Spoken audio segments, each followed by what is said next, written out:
అందరికీ నమస్కారం అండి. ఈరోజు పోలాల అమావాస్య వ్రతం గురించి తెలుసుకుందాం. ఈ వ్రతాన్ని శ్రావణ మాసంలో వచ్చేటువంటి అమావాస్య రోజున ఆచరిస్తారు. ఈ పోలాల అమావాస్య ప్రత్యేకంగా సంతాన సంరక్షణ కోసం నిర్దేశించబడింది.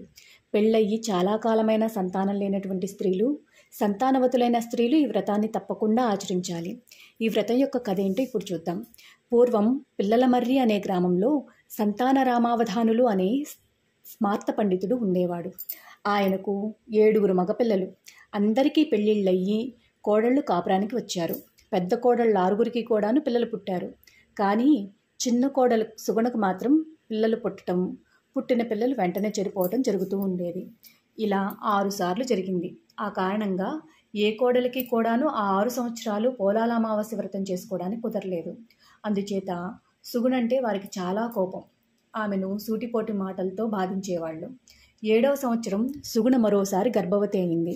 ఈసారి సుగుణను పిలవకుండానే వ్రతం చేసుకోవాలని పెద్ద కోడళ్ళైనటువంటి 6 కూడా నిర్ణయించుకున్నారు.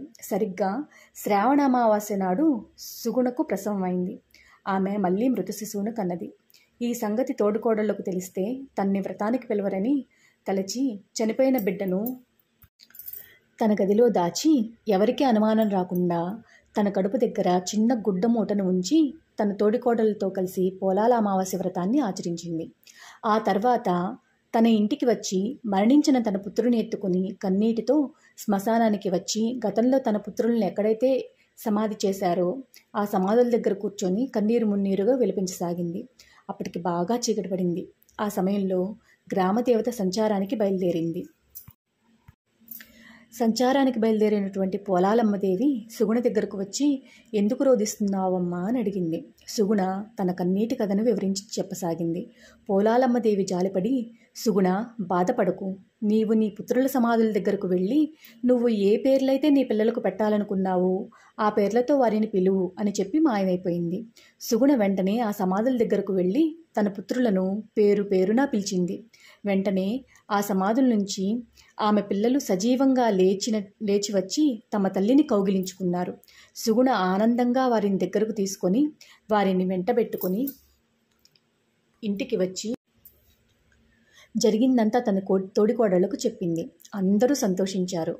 ఆనాటి నుండి ప్రతి అమావాస్య నాడు, శ్రావణ మాసంలో వచ్చేటువంటి అమావాస్య నాడు ఈ వ్రతాన్ని ఆచరిస్తూ పిల్లా పాపలతో ఆనందమయ జీవితాన్ని అనుభవించింది, తరించింది. ఈ వ్రతాన్ని ఎలా చేసుకోవాలంటే, ఈ వ్రతాన్ని ఎలా ఆచరించాలో ఒకసారి తెలుసుకుందాం. ఈ వ్రతాన్ని శ్రావణ అమావాస్య నాడు చేసుకోవాలి. పూజ చేసేటువంటి చోట గోమయంతో అలకాలి. వరిపిండితో అందమైన ముగ్గు వేయాలి. ఒక కంద మొక్కను అక్కడ ఉంచాలి. పసుపు కొమ్ము కట్టిన 4 తోరాలను అక్కడ ఉంచాలి. ముందుగా వినాయకుణ్ణి పూజించాలి.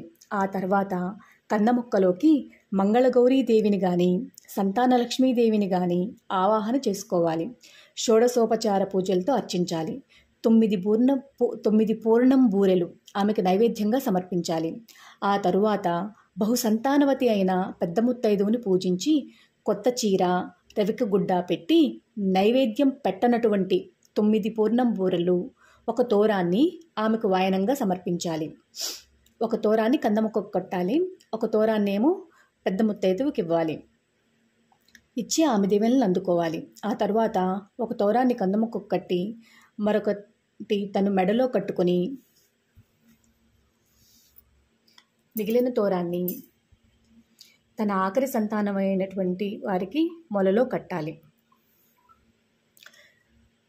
అలా చేస్తే ఆమె సంతానం ఆయురారోగ్యాలతో ఐశ్వర్యాలతో 10 కాలాల పాటు చల్లగా ఉంటారు.